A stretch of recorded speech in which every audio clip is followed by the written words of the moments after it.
నిర్ధారణకు అంతిమ నిర్ణయం డిఎన్ఏ టెస్ట్.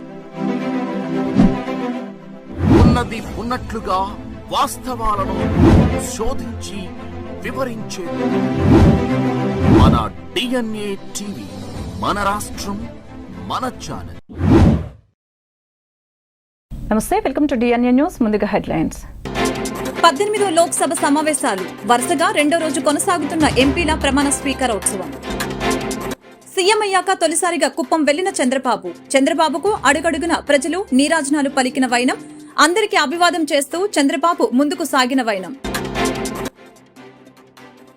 జనసేన ఎమ్మెల్యేలతో సమావేశమైన ఆ పార్టీ అధినేత పవన్ కళ్యాణ్, మంత్రులు నాదెండ్ల మనోహర్, కందుల దుర్గేష్ తో పాటు పాల్గొన్న ఎమ్మెల్యేలు. ప్రతిపక్ష నేత పదవిపై స్పీకర్ కు అనూహ్య లేఖ రాసిన వైఎస్ జగన్. 18వ లోక్సభ సమావేశాలు వరుసగా రెండో రోజు ప్రారంభమయ్యాయి. ప్రోటెం స్పీకర్ భర్తుహరి మహతాబ్ ఎంపిక చేత లోక్సభ సభ్యులుగా ప్రమాణ స్వీకారం చేయించారు. తొలి రోజు మొత్తం 280 మంది ఎంపీలు లోక్సభ సభ్యులుగా ప్రమాణ స్వీకారం చేశారు. తొలుత ప్రధానమంత్రి సభా నాయకుడు నరేంద్ర మోదీ, ఆ తర్వాత కేబినెట్ మంత్రులు వరుసగా ఎంపీలుగా ప్రమాణం చేశారు. ఇవాళ మిగిలిన సభ్యులచే ప్రోటెం స్పీకర్ ప్రమాణం చేయించారు. ఇదిలా ఉండగా దేశ చరిత్రలోని తొలిసారి లోక్సభ స్పీకర్ పదవికి ఎన్నికలు జరగనున్నాయి. ఎప్పట్లాగే స్పీకర్ ఎన్నిక ఏకగ్రీవం చేసేందుకు ఎన్డీఏ చేసిన ప్రయత్నాలు ఫలించలేదు. దీంతో విపక్ష ఇండియా కూటమి కూడా స్పీకర్ పదవికి పోటీ పడుతోంది. కాంగ్రెస్ ఎంపీ సురేష్ ను ఇండియా కూటమి పార్టీల తరపున బరిలోకి దింపింది. అదే సమయంలో ఎన్డీఏ కూటమి పార్టీల అభ్యర్థిగా మరొకసారి ఓం బిర్లాకే అవకాశం దక్కింది. వీరిద్దరూ ఇవాళ లోక్సభ స్పీకర్ పదవికి నామినేషన్ చేశారు.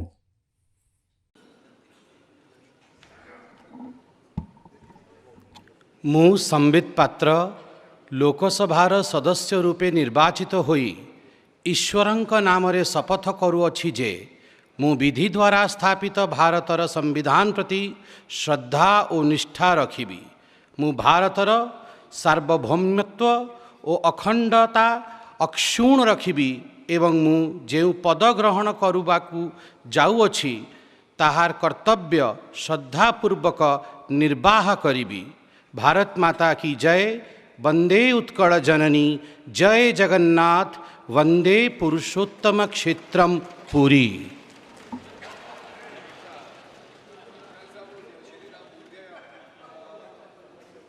ఏపీ అసెంబ్లీ స్పీకర్ అయ్యన్న పాత్రుడికి మాజీ సీఎం వైసీపీ అధినేత వైఎస్ జగన్మోహన్ రెడ్డి సంచలన లేఖ రాశారు. మంత్రుల తర్వాత తనతో ప్రమాణ స్వీకారం అసెంబ్లీ పద్ధతులకు విరుద్ధమని వ్యాఖ్యానించారు. ప్రతిపక్ష నాయకుడి హోదా ఇవ్వకూడదని ముందుగానే నిర్ణయించినట్లు ఉన్నారని జగన్ అన్నారు. దేశంలో ఎవరికి ఎక్కువ సీట్లు ఉంటే వారికి ప్రతిపక్ష హోదా ఇవ్వాలని చట్టంలో నిర్వహించారని, ప్రతిపక్ష హోదా ఇవ్వాలంటే 10% సీట్లు ఉండాలని చట్టంలో ఎక్కడా లేదని పేర్కొన్నారు. పార్లమెంట్లో కానీ ఉమ్మడి ఆంధ్రప్రదేశ్లో కానీ ఈ నిబంధన పాటించలేదని తెలిపారు. అధికార కూటమి స్పీకర్ ఇప్పటికే నా పట్ల శత్రుత్వాన్ని ప్రదర్శిస్తున్నారని లేఖలో జగన్ పేర్కొన్నారు. చచ్చేదాకా కొట్టాలంటూ స్పీకర్ మాట్లాడిన మాటల వీడియో ద్వారా బయటపడ్డాయని, ఇలాంటి నేపథ్యంలో అసెంబ్లీలో గొంతు విప్పే పరిస్థితులు కనిపించడం లేదని అన్నారు. ప్రతిపక్ష హోదాలతోనే ప్రజా సమస్యల్ని బలంగా వినిపించే అవకాశం ఉంటుందని లేఖలో పేర్కొన్నారు. ప్రతిపక్ష పార్టీ హోదాతో సభా కార్యక్రమాల్లో పాల్గొనేందుకు చట్టబద్దమైన భాగస్వామ్యం లభిస్తుందని, ఈ అంశాలను దృష్టిలో ఉంచుకొని లేఖను పరిశీలించాలని స్పీకర్ అయ్యన్న పాత్రుడిని జగన్ అభ్యర్థించారు.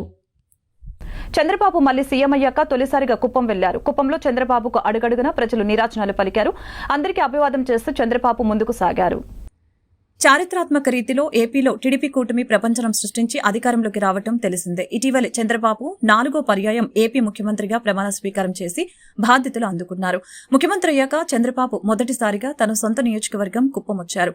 హెలికాప్టర్లో వచ్చిన చంద్రబాబును చూసేందుకు కుప్పం ప్రజలు పోటెత్తారు. అడుగడుగునా తమ నేతకు నీరాజనాలు పలికారు. చంద్రబాబు అందరికీ అభివాదం చేస్తూ ముందుకు సాగారు. ఈ సందర్భంగా చంద్రబాబు ముఖంలో విజయం తాలూకా ఆనందం స్పష్టంగా కనిపించింది. కుప్పంలో తన విజయంలో కీలక పాత్ర పోషించిన కార్యకర్తలు చంద్రబాబు భుజం తట్టి అభినందించారు. చంద్రబాబుకు స్వాగతం పలికిన వారిలో చంద్రగిరి ఎమ్మెల్యే పులివర్తి నాని కూడా ఉన్నారు. చంద్రబాబుకు స్వాగతం పలికిన వారిలో చంద్రగిరి ఎమ్మెల్యే పులివర్తి నాని కూడా ఉన్నారు. చంద్రబాబు నేడు రేపు కుప్పం నియోజకవర్గంలో పర్యటించనున్నారు. మండలాల వారీగా నేతలు కార్యకర్తలతో సమావేశం కానున్నారు. తొలుత హంద్రినీవా పనుల్ని పరిశీలించారు. జనసేన ఎమ్మెల్యేలతో ఆ పార్టీ అధినేత డిప్యూటీ సీఎం పవన్ కళ్యాణ్ సమావేశమయ్యారు. విజయవాడలోని క్యాంపు కార్యాలయంలో నిర్వహించిన ఈ సమావేశానికి మంత్రులు నాదెళ్ల మనోహర్, కందుల దుర్గేష్తో పాటు ఆ పార్టీ ఎమ్మెల్యేలు హాజరయ్యారు. శాసనసభ వ్యవహారాలపై వారికి అవగాహన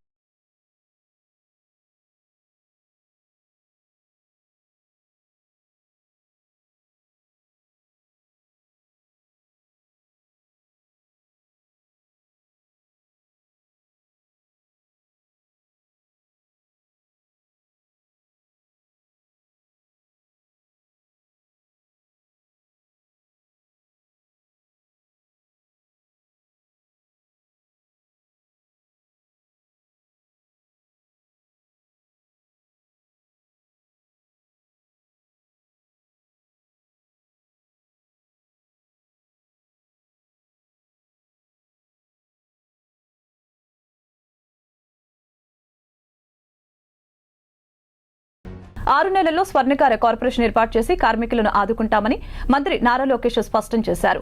స్వర్ణకార కార్పొరేషన్ ఏర్పాటుకు సంబంధించిన విధి విధానాలు ఏ విధంగా ఉండాలి, స్వర్ణకారులు ఎదుర్కొంటున్న సమస్యలపై అధ్యయనం చేసి వివరాలు సమర్పించారు. సమస్యల పరిష్కారం కోసం సామాన్యుల నుంచి ఉద్యోగులు, యువకులు, వివిధ సంఘాల ప్రతినిధులు ప్రజా దర్బార్కు తరలివచ్చారు. ఉండవల్లిలో నివాసంలో విద్య, ఐటీ, ఎలక్ట్రానిక్స్ శాఖ మంత్రి నారా లోకేష్ ను నేరుగా కలిసి తమ సమస్యలను విన్నవించారు. ఉదయం నుంచే రాష్ట్ర వ్యాప్తంగా ప్రజా దర్బార్ కార్యక్రమానికి పెద్ద ఎత్తున తరలివచ్చారు. అందరి సమస్యల్ని ఓపికగా విన్న యువనేత ఆయా సమస్యల సత్వర పరిష్కారానికి కృషి చేస్తానని భరోసా ఇచ్చారు. ప్రతి ఒక్కరి విన్నపాలను స్వీకరించి నారా లోకేష్ ఆయా సమస్యల్ని సంబంధిత శాఖలకు పంపి పరిష్కారానికి చొరవ తీసుకోవడం ప్రజాప్రభుత్వ పాలనకు నిదర్శనమని తెలియజేశారు. ఎన్నికల్లో హామీ ఇచ్చిన విధంగా స్వర్ణకార కార్పొరేషన్ ఏర్పాటు చేసి ఆదుకోవాలని మంగళగిరికి చెందిన Lakshmi Narasimha gold Smith welfare society ప్రతినిధులు యువనేతను కలిసి విజ్ఞప్తి చేశారు. మంగళగిరిలో స్వర్ణకార వృత్తిపై ఆధారపడి అనేక మంది జీవనం సాగిస్తున్నారని, మంగళగిరిని గోల్డ్ హబ్ గా రూపొందిస్తామనే హామీకి కట్టుబడి ఉన్నామని, ఆధునిక సౌకర్యాలు కల్పిస్తామని లోకేష్ తెలిపారు. రాష్ట్ర వ్యవసాయ శాఖ మంత్రి అచ్చెన్నాయుడు వ్యవసాయ శాఖ అధికారులతో మంగళగిరిలో సమీక్ష సమావేశం నిర్వహించారు. రాబోయే ఖరీఫ్ సీజన్లో కావాల్సిన రైతులకి అవసరమైన విత్తనాలు, ఎరువుల విషయంపై అధికారులతో చర్చించారు. అనంతరం మీడియాతో మాట్లాడుతూ రాష్ట్రంలోనే కాకుండా దేశంలోనూ వ్యవసాయ శాఖను ఆదర్శంగా తీర్చిదిద్దుతామని, తమ అధినేత తనపై పెట్టుకున్న నమ్మకాన్ని ఒమ్ము చేయకుండా పనిచేస్తానని నాయుడు తెలిపారు. రాష్ట్రంలో వైసీపీ ప్రభుత్వం అధికారంలో ఉన్నప్పుడు అన్ని వ్యవస్థల్ని నాశనం చేసిందని ఆయన విమర్శించారు. రాష్ట్రంలో వైట్ హౌస్ తరహాలో 26 జిల్లాల్లో ఎటువంటి అనుమతులు లేకుండా వైసీపీ పార్టీ ఆఫీస్ను నిర్మించుకుందని, ముఖ్యమంత్రి స్థాయిలో ఉండే వ్యక్తి చట్టాలను అతిక్రమించారని అచ్చెన్న ఆవేదన వ్యక్తం చేశారు. గత ప్రభుత్వం చేసిన అన్ని అవినీతి కార్యక్రమాలపై సమగ్ర విచారణ జరుపుతామని ప్రజలకు హామీ ఇచ్చారు. అందరికీ నమస్కారం. చంద్రబాబు నాయుడు గారు ఒక అచంచలమైన విశ్వాసంతో ఒక మంచి శాఖను నాకు కేటాయించారు. అందులో భాగంగా ఈరోజు వ్యవసాయ శాఖ, కోఆపరేటివ్ శాఖ మీద ఒక రివ్యూ తీసుకున్నాను. ఎందుకంటే మన ఖరీఫ్ స్టార్ట్ అవుతుంది. మొత్తం ఇంకా వ్యవస్థలన్నీ చిన్నాభిన్నం చేశారు. అసలు ఒకసారి రివ్యూ చేసి ఇవన్నీ వింటుంటే ఆశ్చర్యం కలుగుతుంది. ఏది ఏమైనా సరే మళ్ళీ వ్యవస్థలన్నింటినీ కూడా ఫస్ట్ గాడిలో పెట్టాలి. ఆ పనిలో ఉన్నాం. దీంతో పాటుగా ఖరీఫ్ సీజన్ స్టార్ట్ అవుతుంది. దానికి సిద్ధం చేయడానికి ఈరోజు సమావేశం పెట్టుకున్నాం. ఎక్కడ ఎవరు విత్తనం అందలేదనే మాట రాకూడదు, ఎరువులు అందలేదనే మాట రాకూడదు. 2-3 రోజుల్లో బ్యాంకర్ సమావేశం కూడా ముఖ్యమంత్రి గారితో మాట్లాడి లోన్ ప్యాటర్నింగ్ కూడా ఏ విధంగా చేయాలనేది ప్లాన్ చేస్తాం.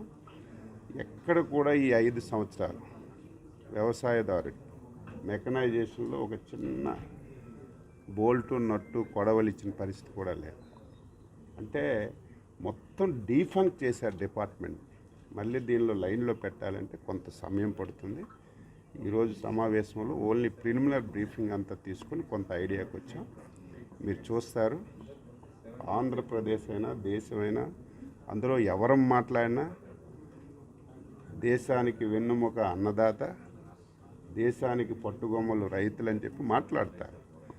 కానీ చేతల్లో అది ఆచరించే వాళ్ళు చాలా తక్కువ. నేను మాటిస్తున్నాను, చంద్రబాబు గారి నాయకత్వంలో మళ్ళీ వ్యవసాయ శాఖ, వ్యవసాయ అనుబంధ శాఖలు మళ్ళీ దేశంలోనే ఒక అగ్రగామిగా తీసుకెళ్ళడానికి నేను శాయశక్తులకు కృషి చేస్తాను. అందులో నేను గ్రామీణ ప్రాంతం బ్యాక్గ్రౌండ్ ఉన్నటువంటి వ్యక్తిని.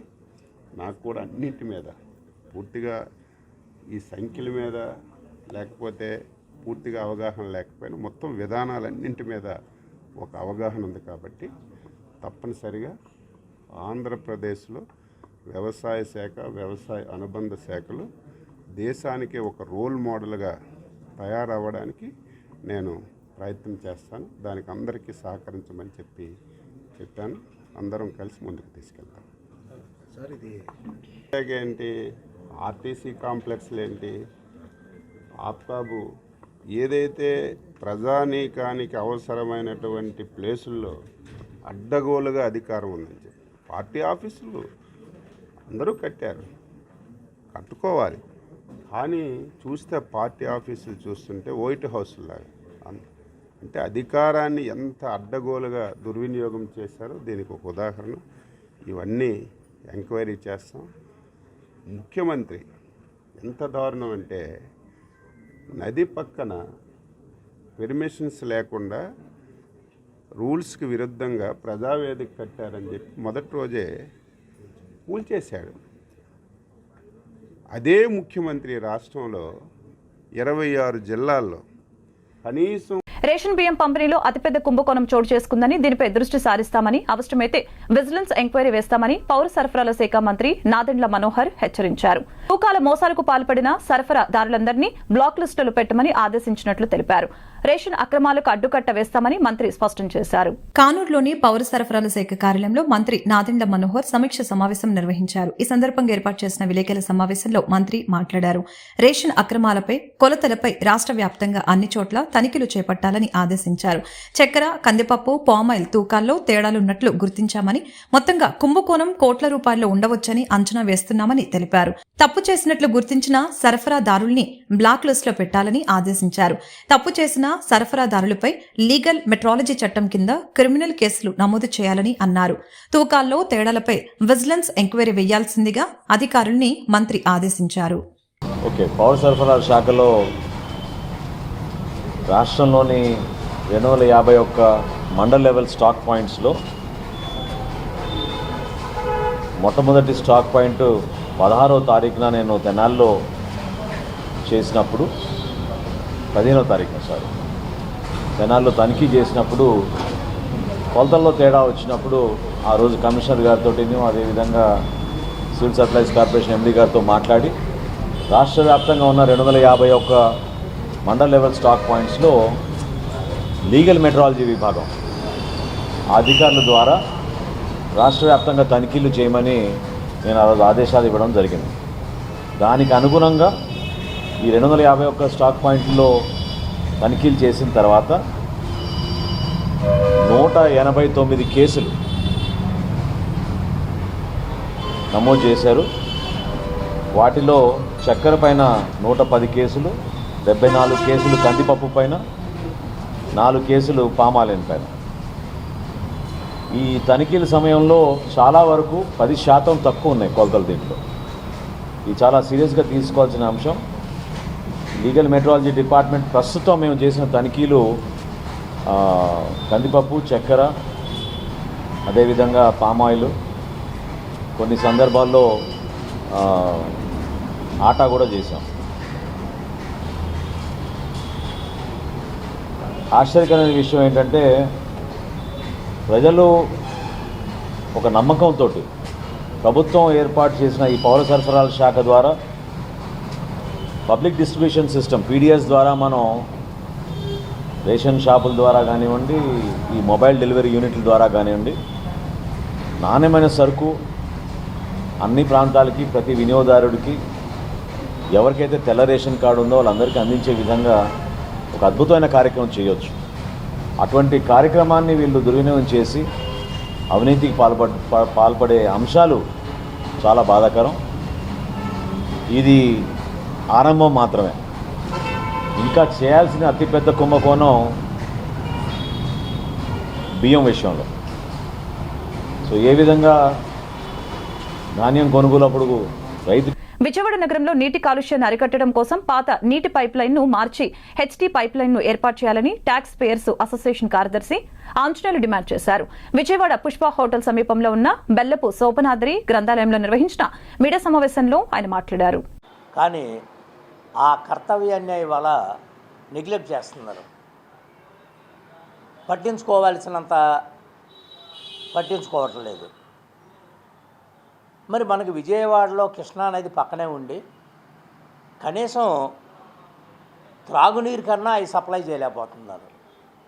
వర్షాకాలం వచ్చి వరదలు వచ్చినప్పుడు మొత్తం నీరంతా కూడా సముద్రంలోకి వెళ్ళిపోతుంది. కృష్ణా నదిలో నీరు ఎంత ఉంటుందో దానికి 10 రెట్లు సముద్రంలో కలుస్తుంది. మరి అటువంటి పరిస్థితుల్లో ఆ నీటిని సముద్రంలో కలవకుండా దానిలో కొంత భాగాన్నైనా సరే కనుక మనం నిలుపుకోగలిగినట్లయితే ప్రకాశం బ్యారేజీ కంటే కింద ఏ బ్యారేజీలు లేవు. అందుకని ప్రకాశం బ్యారేజీ కింద మనం కొంత నీరు నిలుపుకోగలిగితే విజయవాడకు వాటర్ ప్రాబ్లం అనేది ఉండదు. ఇది మేము ట్యాక్స్ పేయర్స్ అసోసియేషన్గా ఎప్పటి నుంచో చెబుతున్నాం. ప్రతి గవర్నమెంటు కూడా మేము ఇదిగో చేస్తామంటారు. అంతకుముందు 2014లో వచ్చిన గవర్నమెంటు మేము టైల్ పాండ్స్ కడతాం, వాటర్ మొత్తం విజయవాడకు సప్లై చేస్తామన్నారు. తర్వాత 2019లో వచ్చిన మళ్ళీ కొత్త గవర్నమెంటు ఇదిగో మేము యనమల కుదురు దగ్గర ఒక 5 టీఎంసీకి నీళ్ళు ఆపుతాం, రేపల్లి దగ్గర ఒక 5 టీఎంసీలు నీళ్ళు ఆపుతాము, వాటిని త్రాగునీటికి ఉపయోగిస్తాము అని అన్నారు. కానీ అదే జరగల.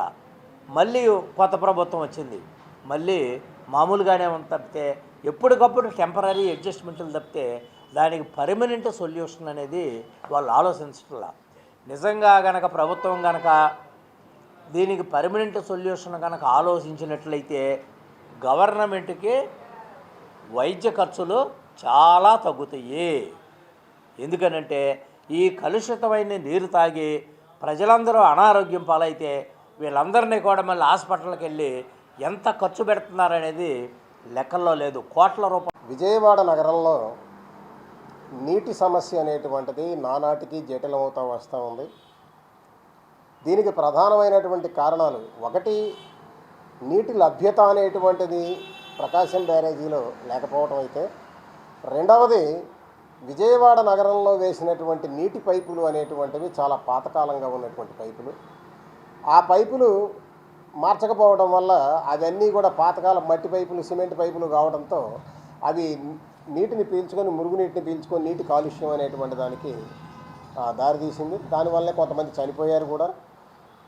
కాబట్టి ఈ పరిస్థితి మారాలి అని చెప్పని మేము ఇటు మున్సిపల్ కమిషనర్ గారికి, అటు రాష్ట్ర ముఖ్యమంత్రి గారికి, మున్సిపల్ శాఖ మంత్రి గారికి, ఇరిగేషన్ శాఖ మంత్రి గారికి, ప్రిన్సిపల్ సెక్రటరీకి, చీఫ్ సెక్రటరీకి, principal secretary municipal administration, principal secretary జనవనరుల శాఖ, అలాగే సిడిఎంఏ కమిషనర్కి, వీళ్ళందరికీ కూడా మేము లెటర్లు రాయటం అనేటువంటిది జరిగింది. దాంట్లో మేము క్లియర్గా స్పష్టంగా చెప్పింది ఏమిటంటే, ఒకటి విజయవాడ నగరంలో ఉన్నటువంటి పైపులన్నీ కూడా మార్చాలి, హెచ్డి పైపులు అనేటువంటివి వెయ్యాలి. అది వెయ్యాలి అని చెప్పానంటే వీళ్ళ దగ్గర డబ్బులు అనేది మున్సిపాలిటీ దగ్గర చాలవు కాబట్టి రాష్ట్ర ప్రభుత్వం అనేటువంటిది దీనికి ఆ నిధులను సమకూర్చాలి అని చెప్పని రాష్ట్ర ప్రభుత్వానికి వ్రాసిన అన్నింటిలో కూడా మేము కోరాం. రెండవది, విజయవాడ నగరానికి సంబంధించినంతవరకు ఇవాళ 14 లక్షల జనాభా ఉన్నారు. భారత స్టాండర్డ్స్ ప్రకారం 150 లీటర్ల కనీసం ఇచ్చిన మనిషికి దాదాపు 2.7 టీఎంసీల నీరు సంవత్సరానికి కావాలి. ఇవి కాకుండా కమర్షియల్ ఎస్టాబ్లిష్మెంట్స్కి ఇట్లా అన్నిటికీ కూడా ఇవ్వాలి, ఇతర అవసరాలకు కూడా ఇవ్వాలి అని చెప్పనంటే ఇంకో 2.5 టీఎంసీలు అవసరం అవుతాయి. మొత్తం 5 టీఎంసీల నీరు అనేటువంటిది విజయవాడకు అవసరం అవుతుంది. ఈ 5 టీఎంసీల నీటిని అదేమో ప్రకాశం బ్యారేజీ 3 టీఎంసీ నీళ్ళు ఉంటుంది కాబట్టి అది చాలదు కాబట్టి ఇవాళ మేము కింద ప్రకాశం బ్యారేజీకి దిగువ భాగంలో ఒక చెక్ డ్యామును నిర్మించండి అని చెప్పని 5 టీఎంసీల. పిఠాపురంలో పవన్ కళ్యాణ్ భారీ మెజార్టీతో గెలిచిన తర్వాత పవన్ కళ్యాణ్ ఓడిస్తానన్న ముద్రగడ పద్మనాభం తాను ప్రకటించిన విధంగా ఆయన పేరును పద్మనాభరెడ్డిగా మార్చుకున్నారని, ఈ విషయంలో కొత్తగా పుట్టుకు వచ్చిన వైసీపీ నాయకులు పోతన వెంకట మహేష్ కు వచ్చిన ఇబ్బంది ఏమిటో అర్థం కావటం లేదని 44వ డివిజన్ జనసేన పార్టీ అధ్యక్షురాలు కృష్ణా పెన్న మహిళా కోఆర్డినేషన్ మల్లెపు విజయలక్ష్మి తెలియజేశారు. మంగళవారం విద్యాధరపురం 44 డివిజన్ జనసేన పార్టీ కార్యాలయంలో మీడియా సమావేశంలో జనసేన నాయకురాలు విజయలక్ష్మి మాట్లాడారు. పార్టీలు మారినంత మాత్రాన చెడు మంచిగా, మంచి చెడుగా మారదని, జనసేన పార్టీలో ఉన్నప్పుడు ఒకలా, వైసీపీలోకి వెళ్లగానే మరొకలా పోతిన మహేష్ మారిపోయారని ఎద్దేవా చేశారు. ముద్రగడ పద్మనాభాన్ని కాపు నాయకులు ఎవరూ అవమానించలేదని, జనసేనలో ఉండగా ముద్రగడ వైసీపీకి అమ్ముడుపోయారని, కాపులందరినీ వైసీపీకి తాకట్టు పెట్టారని తెలిపారు. వైసీపీ డబ్బుతో ముద్రగడ ప్లాట్లు కొన్నారని, ఇవిగో ఆధారాలు ఉన్నాయంటూ ఆనాడు ముద్రగడను అవమానపరిచిన పోతిన మహేష్ ఇప్పుడు ముద్రగడను మహానాయకుడని, ఆయనను కాపు నాయకులు అవమానిస్తున్నారు. కాపులు ఎవరూ ముద్రగడను అవమానించలేదని, ఆయనను అవమానించింది మహానాయకుడని అంటున్నది పోతిన మహేష్ అని తెలిపారు. ముద్రగడ కాపులకు చేసిందేమీ లేదని, ఆయన వైసీపీలో ఉండి కూడా కాపులకు రిజర్వేషన్ తీసుకురాలేదని, కాపు కార్పొరేషన్ కు నిధులు ఇవ్వకపోయినా అప్పటి ప్రభుత్వాన్ని ప్రశ్నించలేదని, కాపుల విదేశీ విద్య కోసం నిధులు తీసుకురాలేదని స్పష్టం చేశారు. పవన్ వెంట ఉన్నారని, అందుకే పిఠాపురంలో పవన్ భారీ మెజారిటీతో గెలిపించి అసెంబ్లీకి అక్కడ ప్రజలు పంపించారని, పవన్ కళ్యాణ్ ను పిఠాపురంలో ఓడిస్తానని, లేకుంటే పేరు మార్చుకుంటానని అన్నమాట ప్రకారం పద్మనాభరెడ్డిగా ఆయన పేరు మార్చుకున్నారని అన్నారు. కూటమి అధికారంలోకి వస్తే రాష్ట్రం బాగుపడుతుందని కాపులు కూడా అనుకున్నారని, అందుకే కూటమి భారీ మెజారిటీతో అధికారంలోకి వచ్చిందని తెలిపారు. పనికి మాలిన మాటలు మానేసి పోతిన మహేష్ వ్యాపారాలు చేసుకుంటే మంచిదని, ఆయనకు రాజకీయాలు చేసే అర్హత కోల్పోయారని అన్నారు. ఈ మీడియా సమావేశం ఏర్పాటు చేయడానికి కారణం ఏంటంటే, నిన్న వైఎస్ఆర్సీపీలో కొత్తగా ఒక నాయకుడు పుట్టుకొచ్చాడు అనమాట. ఎలా అంటే ఎంపీలు ఎమ్మెల్యేలు అందరూ సైలెంట్గా ఉన్నా ఈ నాయకుడికి అన్నీ కావాలని, వైఎస్ఆర్సీపీ మొత్తం నాదే, వైఎస్ఆర్సీపీ గురించి స్పందించే ఒక మొట్టమొదటి నాయకుడు నేనే అన్నట్టు మాట్లాడే పోతిన వెంకట మహేష్ గారి గురించి నిన్న మాట్లాడుతున్నారు. ముద్రగడ పద్మనాభం గారి గురించి మీరు పోతిన మహేష్ గారు నేను ఒకటే అడుగుతున్నాను, ముద్రగడ పద్మనాభం గారిని కాపు యువత, కాపు నాయకులు ఎవరు కూడా అవమానించలేదు ఏ రోజు కూడా. ఆయన అందరం కూడా మేమందరం గౌరవించాము. అవమానించింది ఎవరైనా ఉన్నారా అంటే అది మీరే. ఒకసారి మీరు గతంలోకి వెళ్ళి పరిశీలించుకోవాలని నేను తెలియజేస్తున్నాను. ముద్రగడ పద్మనాభం గారు పవన్ కళ్యాణ్ గారు పిఠాపురంలో ఓడించకపోతే నా పేరు మార్చుకుంటాను అని చెప్పి ఆయనే తెలియజేయడం జరిగింది. అలాగే నేను మార్చుకుంటాను అని చెప్పి ముద్రగడ పద్మనాభం గారు రెడ్డిగా మార్చుకున్నారు. ఈ విషయంలో కాపు యువతకి కాపులకి ఎటువంటి సంబంధం లేదు. మేమెవరం కూడా మీరు పేరు మార్చుకోండి అని చెప్పి ఎవరో కూడా చెప్పలేదు. మీరెందుకు దాని గురించి పెద్ద రాద్ధాంతం చేసి ఇష్టానుసారం మాట్లాడుతున్నారో మాకైతే అర్థం కావట్లేదు. ముద్రగడ పద్మనాభం గారు ఒక ఉద్యమకారుని అవమానిస్తే కాపులకి రిజర్వేషన్ వస్తుందా మీరు అడుగుతున్నారు. గత 5 సంవత్సరాల్లో వైఎస్ఆర్సీపీతోనే ముద్రగడ పద్మనాభం గారు కలిసి ఉన్నారు. కాపు రిజర్వేషన్లు తీసుకొచ్చారా చెప్పండి మీరు? కాపు రిజర్వేషన్ తేగలిగారా? కాపు యువతకి న్యాయం చేయగలిగారా? విదేశీ విద్యా పథకాలు అందించగలిగారా? ఏం చేశారు కాపులకి, కాపు యువతకి ఏం చేశారు? రాజమండ్రిలో వైసీపీ మహిళా కార్పొరేటర్ తమ 1200 గజాల భూమిని కబ్జా చేశారని, పోలీసులకు ఫిర్యాదు చేసినా పట్టించుకోకపోగా తమనే వేధిస్తున్నారని ఆరోపణ. సకాలంలో సమయస్ఫూర్తితో వ్యవహరించి ఆత్మహత్య యత్నాన్ని అడ్డుకున్న పోలీసులు పూర్తి వివరాలు తెలియాల్సి ఉంది. ఛాంబర్ ఆఫ్ కామర్స్ ఆధ్వర్యంలో వ్యాపారం చేసే ప్రతి వ్యాపారస్తుడు తాను వ్యాపారం చేసే వస్తువుకి సంబంధించిన ధరల పట్టిక బోర్డును తప్పనిసరిగా పెట్టాలని ఛాంబర్ ఆఫ్ కామర్స్ జిల్లా అధ్యక్షులు ఆతుకూరి ఆంజనేయులు సూచించారు. మంగళవారం ఛాంబర్ కార్యాలయంలో ఏర్పాటు చేసిన మీడియా సమావేశంలో ధరల పట్టిక బోర్డును ఏర్పాటు చేయడం వలన వినియోగదారునికి ఏ వస్తువు ధర ఎంతుందో స్పష్టంగా తెలుస్తుందని తెలిపారు. సమావేశంలో ఛాంబర్ ఆఫ్ కామర్స్ కమిటీ సభ్యులు కూడా పాల్గొన్నారు. రేట్లు అనేది రాసి వినియోగదారునికి అందుబాటులో ఉంచాల్సిన అవసరం ఉంటుంది. కొద్ది రోజుల్లో ఇన్స్పెక్షన్ చేసి ఎవరైతే వాస్తవానికి ఈ డిస్ప్లే చేయకపోతారో వాళ్ళ మీద అధికారులు చర్య తీసుకునే అవసరం కూడా ఉంది.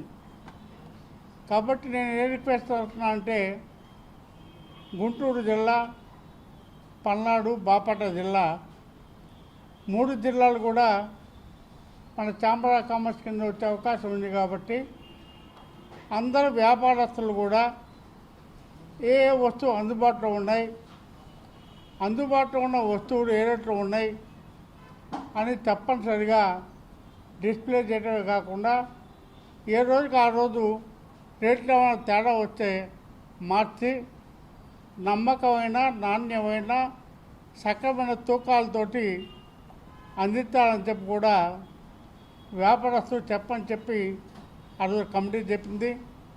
ఆ రెస్పాన్స్ ఛాంబర్ ఆఫ్ కామర్స్ తీసుకుందని చెప్పాం. కాబట్టి ఇప్పుడు చెప్పేది అంటే ఈ 3 జిల్లాలకు సంబంధించినటువంటి వ్యాపార వర్గాలన్నీ కూడా వాళ్ళ షాపులో ఉన్న వస్తువులు అయితే ఉంటాయో, అదే కిరాణా షాప్ అంటే ఏ 100, 150 ఉంటే డిస్ప్లే చేయలేరు. కానీ పెద్ద పెద్ద వస్తువులు. ఖరీఫ్ పంట సీజన్ ప్రారంభమవుతున్న నేపథ్యంలో ప్రభుత్వం కౌలు రైతుల సమస్యలపై దృష్టి సారించాలని ఏపీ కౌలు రైతు సంఘం జిల్లా కార్యదర్శి శ్రీనివాసరావు కోరారు. మంగళవారం సంఘం కార్యాలయంలో ఏర్పాటు చేసిన మీడియా సమావేశంలో గత ప్రభుత్వంలో భూ యజమాని సంతకం పెట్టి ఇస్తేనే కౌలుదారునికి పట్టా, ఇతర ప్రభుత్వానికి సంబంధించిన రాయితీలు వస్తాయని గుర్తు చేశారు. ఆ విధానాన్ని రద్దు చేసి కౌలుదారునికే నేరుగా ప్రభుత్వం రాయితీలు అందే విధంగా ఈ ప్రభుత్వం చర్యలు తీసుకోవాలని తెలిపారు. సమావేశంలో సంఘం నాయకులు తదితరులు పాల్గొన్నారు. 2011లో కిరణ్ కుమార్ రెడ్డి గవర్నమెంట్ ఏదైతే చట్టం తీసుకొచ్చిందో కౌలు రైతు చట్టం, దాని ద్వారా ఎల్ఈసి కార్డులు, లోన్ ఎలిజిబిలిటీ కార్డులు అందరికీ అందజేసి ఎక్కువ మందికి ఆ రోజు రుణాలు కూడా ఇవ్వటం జరిగింది. మళ్ళా 2011 చట్టాన్ని పునరుద్ధరించాలని చెప్పి మేము కోరుతా ఉన్నాం. అదే సమయంలో భూ యజమాని సంతకం అంగీకారంతో సంబంధం లేకుండా ప్రభుత్వమే ఈరోజు కౌలు రైతుల్ని గుర్తించాలని, గ్రామ సభల ద్వారా రెవెన్యూ యంత్రాంగం ఈరోజు గుర్తించాలని చెప్పి కోరుతున్నాం. ఆ విధంగానే కౌలు రైతులకు న్యాయం జరిగిద్దని చెప్పి కోరుతున్నాం. అట్లాగే ఈరోజు రైతు భరోసా అనేది రైతులకి మేము మద్దతుగా ఇస్తున్నామని చెప్పి ప్రభుత్వం చెప్తా ఉంది. 20,000 రూపాయలు అది వెంటనే అమలు చేయాలి. కౌలు రైతులందరికీ కూడా ఇది అమలు చేయాలి. గతంలో ఓసీ కౌలు రైతులకి ఇది అమలు చేయలేదు, ఓన్లీ ఎస్సీ, ఎస్టీ, బీసీ అన్నారు. వాళ్ళలో కూడా చాలా తక్కువ మందికి ఇది అమలైంది. కానీ ఈసారి మేము కోరేది ఏంటంటే ప్రభుత్వాన్ని ఈ ఓసీ కౌలు రైతులకు కూడా రైతు భరోసా 20,000 రూపాయలు ఇవ్వాలని, కౌలు రైతులకే రైతు భరోసా ఇచ్చే విధంగా చర్యలు చేపట్టాలని మేము కోరుతున్నాం. ఆ విధంగా వాస్తవ సాగుదారులను ఈరోజు. వార్తలు ముగించే ముందు ముఖ్యాంశాలు మరొకసారి. 18వ లోక్సభ సమావేశాలు వరుసగా 2వ రోజు కొనసాగుతున్న ఎంపీల ప్రమాణ స్వీకారోత్సవం. సీఎం అయ్యాక తొలిసారిగా కుప్పం వెళ్లిన చంద్రబాబుకు అడుగడుగున ప్రజలు నీరాజనాలు పలికిన వైనం, అందరికీ అభివాదం చేస్తూ చంద్రబాబు ముందుకు సాగిన వైనం. జనసేన ఎమ్మెల్యేలతో సమావేశమైన ఆ పార్టీ అధినేత పవన్ కళ్యాణ్, మంత్రులు నాదెండ్ల మనోహర్, కందుల దుర్గేష్ తో పాటు పాల్గొన్న ఎమ్మెల్యేలు. ప్రతిపక్ష నేత పదవిపై స్పీకర్ కు అనూహ్య లేఖ రాసిన వైఎస్ జగన్. ఈ వార్తలు ఇంతటితో సమాప్తం. మరొక బులెటిన్ మళ్ళీ కలుద్దాం. నమస్కారం. నిజ నిర్ధారణకు అంతిమ నిర్ణయం డిఎన్ఏ టెస్ట్. ఉన్నది ఉన్నట్లుగా వాస్తవాలను శోధించి వివరించేది మన డిఎన్ఏ టీవీ. మన రాష్ట్రం, మన ఛానల్.